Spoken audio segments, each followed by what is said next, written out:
یہ وہ ملک ہے جو ہمیشہ ہی تاریخ کے نازک ترین موڑ سے گزر رہا ہوتا ہے. پتہ نہیں وہ موڑ کب گزرے گا اور پاکستان آگے کب بڑھے گا. ابھی تک تو یہی صورتحال ہے ناظرین.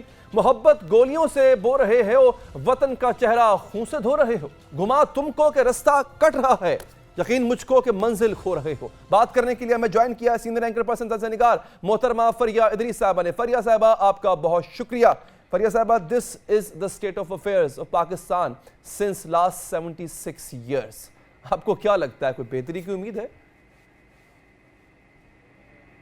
آپ نے بڑا ایک دردناک نقشہ کھینچا ہے, بڑی تلخ باتیں کی ہیں. تلخ باتیں کبھی بھی کسی کو بھی اچھی نہیں لگتی. کڑوا سچ آپ نے بولا ہے, ایک احاطہ کیا ہے کہ پاکستان میں ہوتا کیا ہے. ایک تکلیف منظر کشی کی ہے جہاں پہ تکلیف ہی تکلیف ہے, آنسو ہی آنسو ہیں, جسٹس نہیں ہے. لیکن اس کا ایک دوسرا رخ بھی تو ہے نا, اگر ہم اس رخ کو بھی دیکھ لیں. اسی ملک میں علاج کے لیے, زکام کے لیے بھی باہر لنڈن چلا جایا جاتا ہے. پاکستان میں علاج کرانے کی ضرورت نہیں ہوتی. اسی ملک میں سونے کے برتنوں میں کھانے کھائے جاتے ہیں. اسی ملک میں ڈیزائنر سلپرز, گوچی کے, دیگر ڈیزائنرز کے باتھ روم میں جانے کے سلپرز پہنے جاتے ہیں. اسی گھر میں gold plated bath room showers بھی ہوتے ہیں. یہاں پہ انواع اقسام کے کھانے بھی ہوتے ہیں. یہاں پر ایک پیرالل دنیا چل رہی ہے جہاں پہ ہر قسم کی گاڑی, ہر قسم کی آسائش, ہر قسم کی نوکری, ملک سے باہر آسائش, ہر چیز آپ کو میسر ہے. اسی ملک میں وہ لوگ بھی ہیں جو کہ ہر قسم کے سکون سے زندگی گزارتے ہیں. ان کو پتہ ہے کہ ان کے بچے, آئندہ آنے والے بچوں کا مستقبل بھی محفوظ ہو چکا ہے. اور اسی ملک کے اندر ہم یہ دیکھتے ہیں کہ ایک دن آپ ایک پارٹی جوائن کرتے ہیں اور 100 دن سے پہلے آپ چیف منسٹر بن جاتے ہیں. اسی ملک میں آپ ایون فیلڈ اپارٹمنٹ میں بھی جا کر رہتے ہیں. اسی ملک میں آپ ہیرے کی انگوٹھیوں کے اوپر بھی بارگن کرتے ہیں. اسی ملک میں آپ دوسرے کی کرپشن کو برا کہہ کے اپنی کرپشن کو بھی ٹھیک ہی کرتے ہیں. جہاز جانے کے لیے ہیلی کاپٹر میں جاتے ہیں, دوسروں کو سائیکلوں کی آپ لمبے لمبے بھاشن دیتے ہیں. سو ذخیرہ اندوزی ہوتی ہے, ایجوکیشن سسٹم میں مسئلہ ہے, ہیلتھ سیکٹر میں مسئلہ ہے, آپ کہاں سے. بٹ ایک بات ہے, پیرالل دو زندگیاں ہیں. ایک انتہائی خوبصورت زندگی ہے اور ایک وہ زندگی ہے جو تکلیف دہ ہے. اب یہ آپ کی میرا خیال سے نصیب ہے کہ آپ چاہتے ہیں کہ آپ کون سے راستے کا انتخاب کریں. ٹھیک ہے, لیکن آپ کو کوئی لگتا ہے کہ اس میں کوئی ایک ایسی اینٹی موجود ہے آج بھی پاکستان میں فریہ, جو یہ سب ٹھیک کر سکتی ہے؟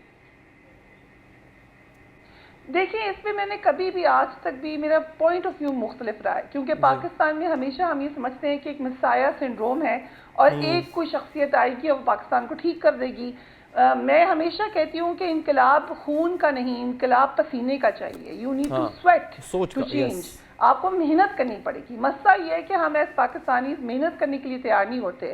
ہم چاہتے ہیں کہ ہمیں ہر چیز آسانی سے پلیٹ پہ رکھ کے مل جائے, شارٹ کٹ میں مل جائے. شارٹ کٹ سے تو دنیا میں آپ جیت نہیں سکتے ہیں. تو جب تک آپ محنت نہیں کریں گے, اب دیکھیں نا, ہم اب جتنی بھی حکومتوں کو دیکھتے ہیں, یہ ایک المیہ ہے پاکستان کا کہ جتنی دفعہ بھی ڈکٹیٹر آیا وہ آپ کی لوکل باڈی کو مضبوط کر دیتا ہے, لیکن جتنی دفعہ بھی سو کال ڈیموکریٹس آتے ہیں وہ آپ کی لوکل باڈی کی طرف جاتے ہی نہیں ہیں, اس کو مضبوط کرنے کی بات ہی نہیں کرتے. سپریم کورٹ جب تک ان کو کہے نہیں, وہ الیکشن نہیں کرواتے, پارٹی کے اندر الیکشن نہیں کرواتے.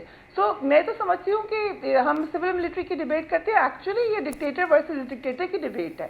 ادھر جمہوری ڈکٹیٹرز ہیں, ادھر اس قسم کے ڈکٹیٹرز ہیں. سسٹم ٹھیک کرنا پڑے گا آپ کو. اچھا, یہ پوائنٹ بڑا آپ نے اچھا اٹھایا فریہ. ہم یہ نہیں کہ this is some, it's a very different and new term for me. it's a new term کہ اگر ہم بات کرتے ہیں ملٹری ڈکٹیٹر کی, تو یہاں پہ ایک سو کالڈ ڈیموکریٹک ڈکٹیٹر بھی ہوتا ہے جو کہ نئی لیڈرشپ کو بھرنے نہیں دیتا, جو کہ بلدیاتی اداروں کو مضبوط نہیں کرنے دیتا, جس کی کوشش ہوتی ہے کہ اس سے اگلے 5 سال بھی میں ایسے لاز بناؤں اور میں آ جاؤں. یہ سیاست دانوں سے جو ہم امید لگا کے بیٹھے ہوتے ہیں فریہ, یہ امید ٹھیک لگاتے ہیں؟ دیکھیں, جو جمہوری نظام ہے اس میں امید تو ہمیں انہی سے لگوانی چاہیے, لگنی بھی چاہیے. وہی ہمارا ووٹ لیتے ہیں, وہی آتے ہیں الیکشن میں جیت کر. تو ظاہر سی بات ہے, لیکن ہمارا سسٹم ہی تو غلط ہے. ہم لیجسلیٹر سے کہتے ہیں کہ ہمارا نالا ٹھیک کرا دو, ہماری سڑک بنوا دو, کیونکہ آپ نے غلامانہ سسٹم بنا کے رکھا ہے پاکستان میں, جہاں پر you have to beg for your right. جس دن ووٹر کو یہ بات سمجھ آ جائے گی کہ میں ایک پینی کے لیے بھی حساب لے سکتا ہوں جو میں ٹیکس میں دیتا ہوں, پہلے تو ووٹر کو سمجھ آئے کہ اس نے ٹیکس دینا ہے.